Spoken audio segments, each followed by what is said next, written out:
Hello, everyone. Today I am going to be talking about how the considerations for opening up a Photoshop document and getting started on a Photoshop project. Uh, my name's Chris, and that's what we're going to be doing today.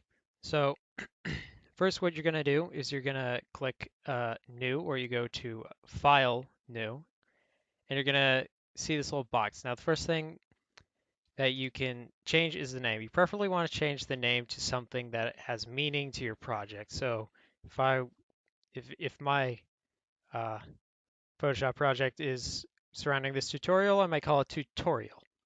That's not how you spell it, but I don't care. So the next thing that you'll want to do is change the document type.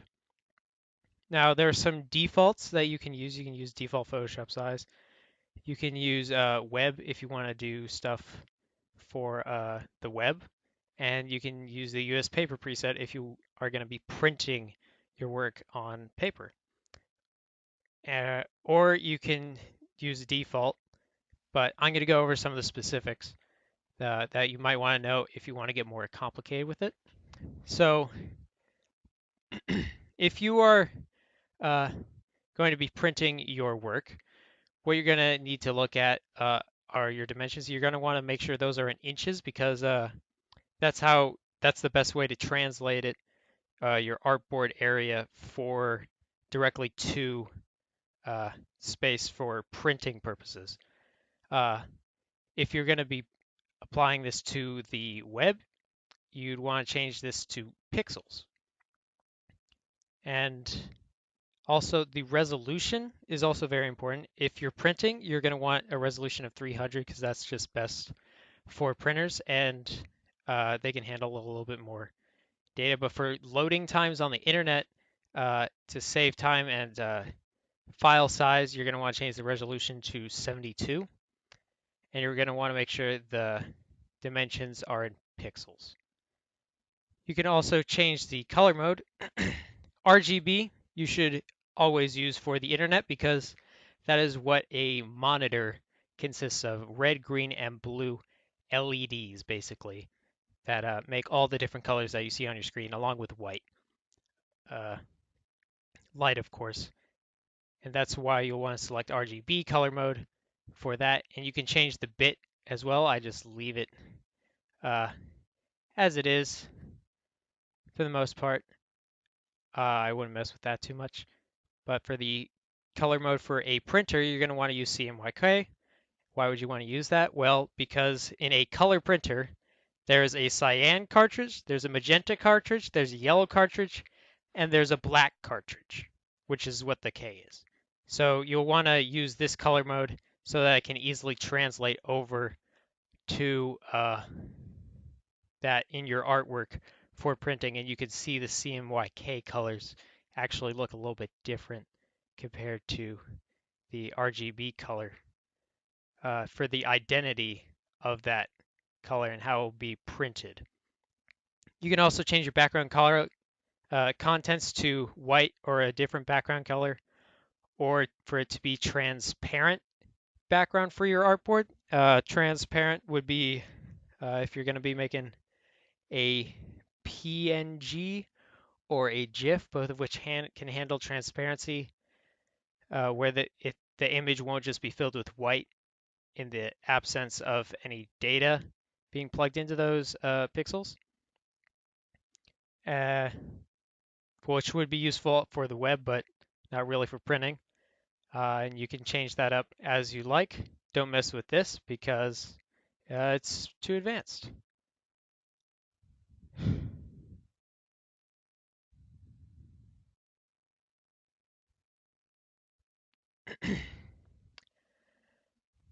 Next, I'm going to open up an image that I have on my desktop.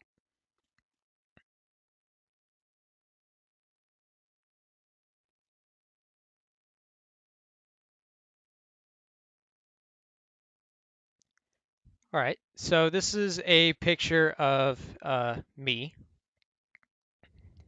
and it looks a little bit not very lively. It does look like a nice image, a nice picture, but I wanted to make it a little bit more lively, sort of. So I'm going to go to the adjustments panel here, which you can get to uh, over here by clicking on the adjustments window to bring that up if it's not there. Or you could always go to workspace and click essentials and it should be right here. Basically what you're going to do is you're just going to click on vibrance, and now that will create a new layer called vibrance 1 that will apply vibrance, basically, which is a color effect, onto any layers below it, in which case is my photo. So if I slide this up, you'll notice it gets a lot more brighter, a lot more lively in terms of color. You can see the red on my lips gets a lot more noticeable. The oranges come out, and I think that makes it the picture a lot more lively, whereas compared to less vibrance, it becomes more black and white, but not black and white in its entirety, like, because there's still yellow here. That would best be used with the black and white layer, which is one of these layers over here as well. But I'm going to set this to just vibrance 100. It's not a big deal. And I am going to save it as something. Now, what you want to save something as is dependent on where you're going to be putting it. If you want to put it on the internet and you've got an image that's pretty good quality, that needs to be good quality, that's like a picture, for example, of a face, you would probably want to use a JPEG because that would support the most colors and the greatest quality of the image in terms of precision and acuity. But if you have, like, let's say you did a little cartoon sketch in Photoshop, then you might want to go with a PNG because it will be a smaller file size. It supports less colors, but you don't need to support more colors as you would for a JPEG. If you're doing a little cartoon thing, it also supports transparency, and PNG is a great format for the web. Now, if you're going to be printing your work, what you're going to do is you'll want to use a TIFF file. Now, a TIFF file is basically specialized for printing. It was made for printing, by printers, for printers, all that stuff. And it's the ideal file format for printing, basically. It's optimized that way so that something that you create digitally can be translated well over into print, and that's what the TIFF really does the best. But for now, I'm just going to export this as a JPEG because that's what it already was anyway. I'll click save and I'll say, yes, I want to replace it. Now, you can change the quality depending on how big the file size is. It'll give you an estimation right here of how large the file will be. For example, if it's a large file, that'll be almost a megabyte, which is pretty big for the internet. Well, it's not too big, but it will take a little bit longer to load, whereas a small file will only have that much, but it'll be lower quality. So you can change this around as you wish.